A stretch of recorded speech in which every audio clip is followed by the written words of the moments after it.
네, 어제 대통령이 대국민 담화를 발표를 했는데요. 이게 총선 판세에 어떤 영향을 미칠지도 궁금하고요. 2조 심판론 대 정권 심판론이 맞붙고 있는 총선 구도. 이게 표심에 최종적으로 어떻게 반영이 될지도 궁금한데요. 자, 더불어민주당 후보 한 분 연결해서 관련 이야기 나눠보겠습니다. 추미애 경기도 하남갑 더불어민주당 후보입니다. 나와 계시죠? 네, 안녕하세요. 네. 하남갑 상황은 어떻게 지금 파악하고 계십니까, 후보님?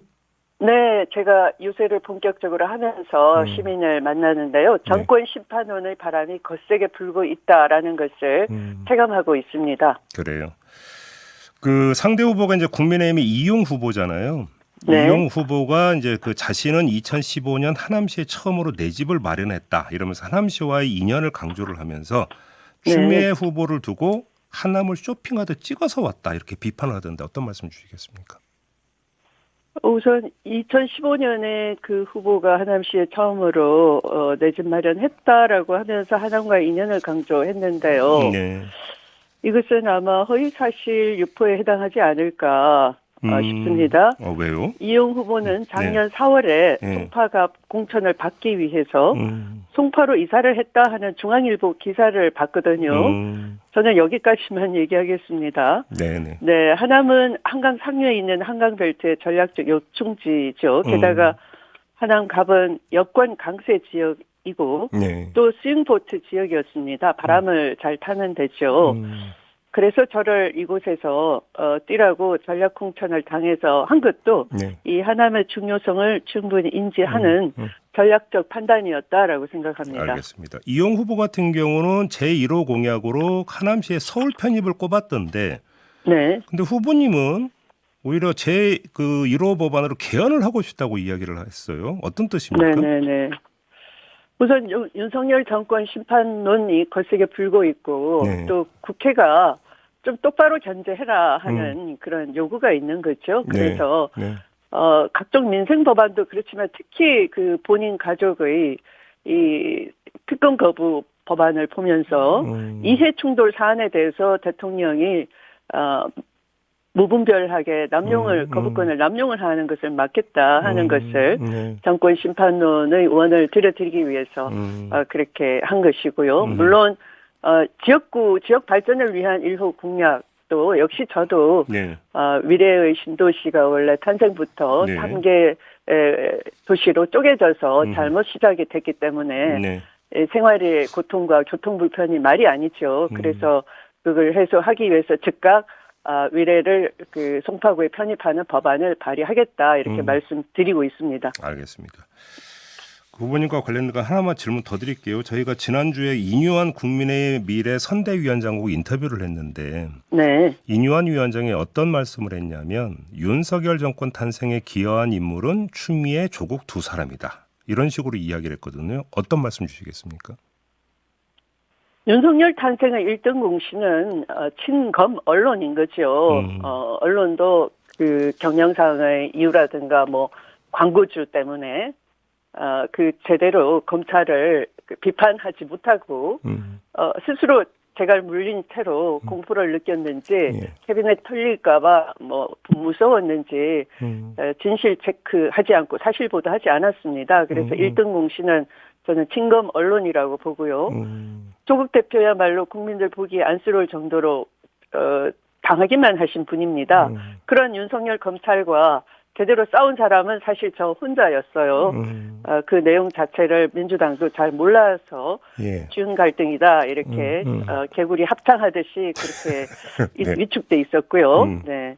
그래서 윤석열 검찰총장 징계 당시 제가 제기했던 확인했던 내용들이 지금 속속 후속 관련 재판에서 밝혀지고 있고 음, 또 많은 분들이 그때 잠깐 오해했는데 미안하다. 이제 보니까 추미애가 다 옳더라.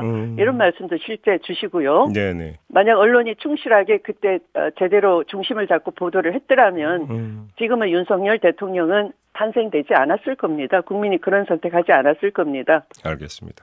아마 네. 그 후보님은 남다른 시선으로 지켜보실 것 같아서 질문 드리는데요. 그 조국 네. 혁신당의 약진 있지 않습니까? 네네. 그 배경 원인이 뭐라고 보세요?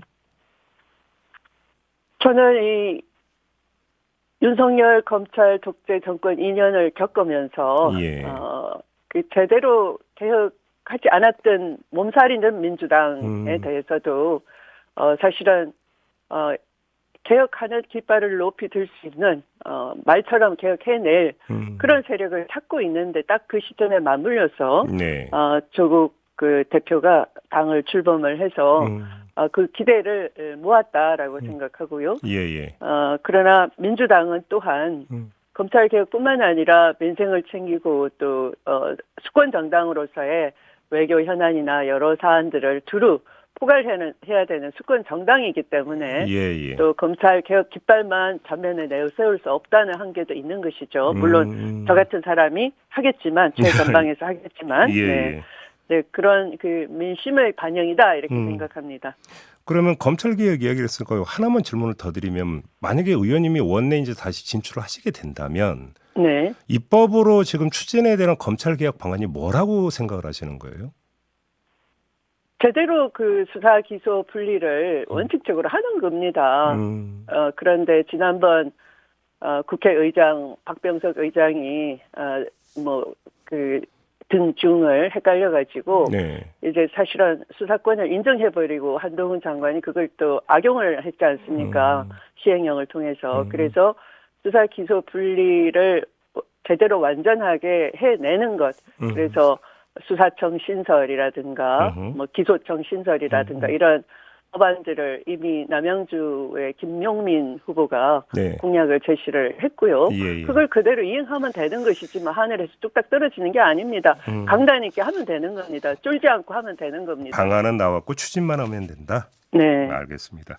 그걸 할 사람이 또 저가 가장 잘 할 수 있다라고 말씀드리겠습니다. 알겠습니다.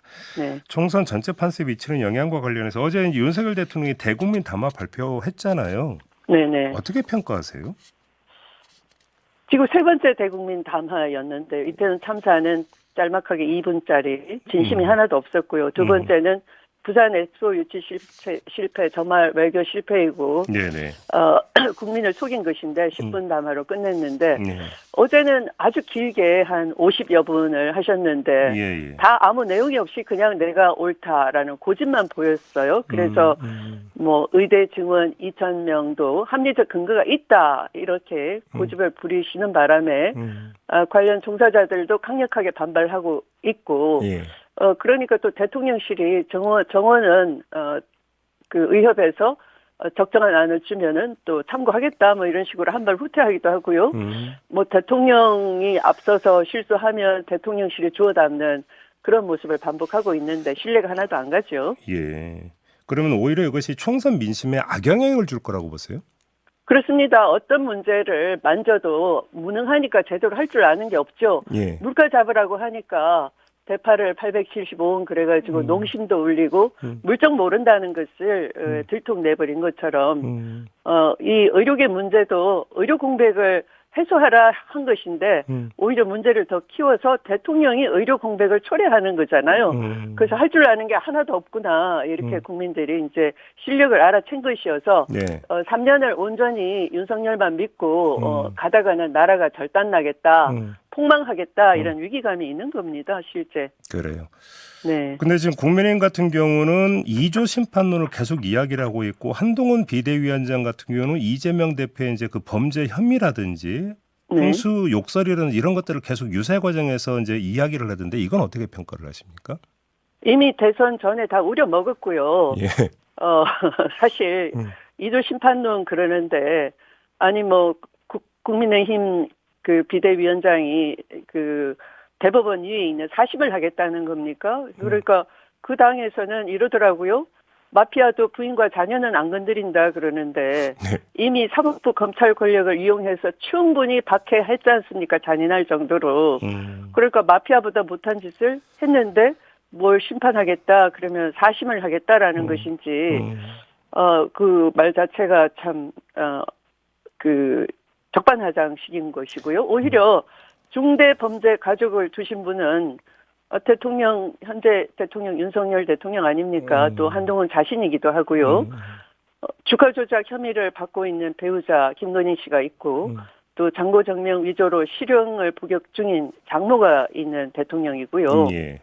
또 한동안 본인으로 말 것 같으면 성폭행범 처남이 있고 또 조폐공사 파업 유도를 해서 형 확정된 장인이 있지 않습니까? 그러면 중대범죄의 가족이 도대체 누가 누구를 심판한다 하는 것인지 지나가는 소가 웃을 일이고요. 지금 그런 말을 여당 후보들도 동의하지 않고 있지 않습니까? 네.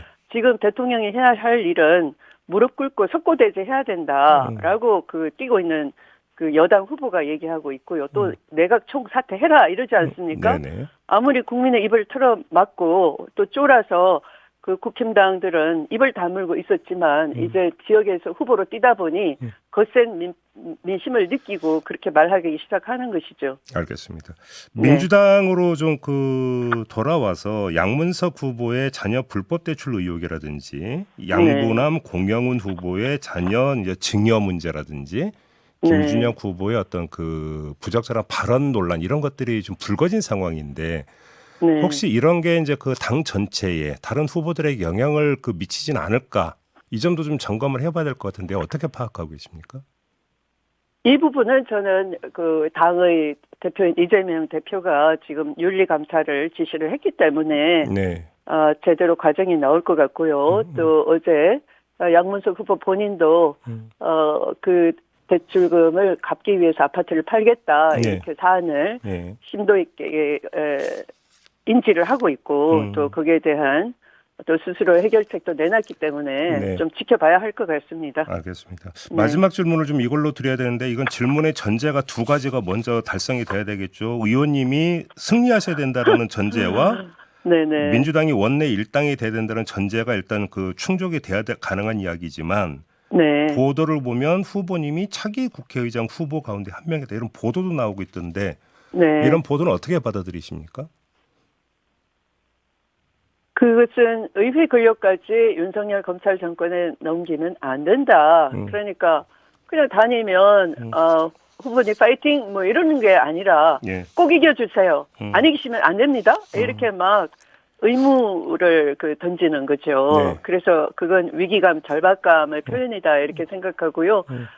저는 물론 그 헌정사 여성 최초의 국회의장이라는 기대감을 받고 있다는 것을 느끼지만 그게 자칫 자만심으로 오해를 받을 수 있기 때문에 그게 아니고 한 표 한 표 주워 담기 위해서 최선을 다한다. 절실한 마음으로 다가가겠다. 초선 추미애로 돌아갈 심정으로 정권 교체를 위해서 민주주의를 열기 위해서 김대중 전 대통령을 만들기 위해서 열심히 뛰었던 그 조선 시절처럼 지금 나라가 위기다.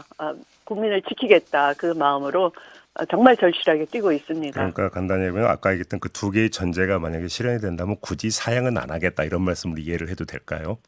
혁신할 수 있는 그러니까 뭐 타협안을 내면서 그 집권당 힘에 검찰 정권의 힘에 공포를 느끼고 스스로 무릎 꿇는 그런 의장이 아니라 국민을 지키고 민주주의를 회복하는 혁신 의장에 대한 기대가 있기 때문에 그런 기대라면 제가 얼마든지 자신감 있게 그 과제를 떠안을 수 있다 이렇게 말씀드리고 싶습니다. 알겠습니다. 자, 오늘 인터뷰 여기까지 진행해야 될 것 같네요. 고맙습니다, 후보님. 네, 고맙습니다. 네, 추미애 더불어민주당 경기 하남갑 후보였습니다.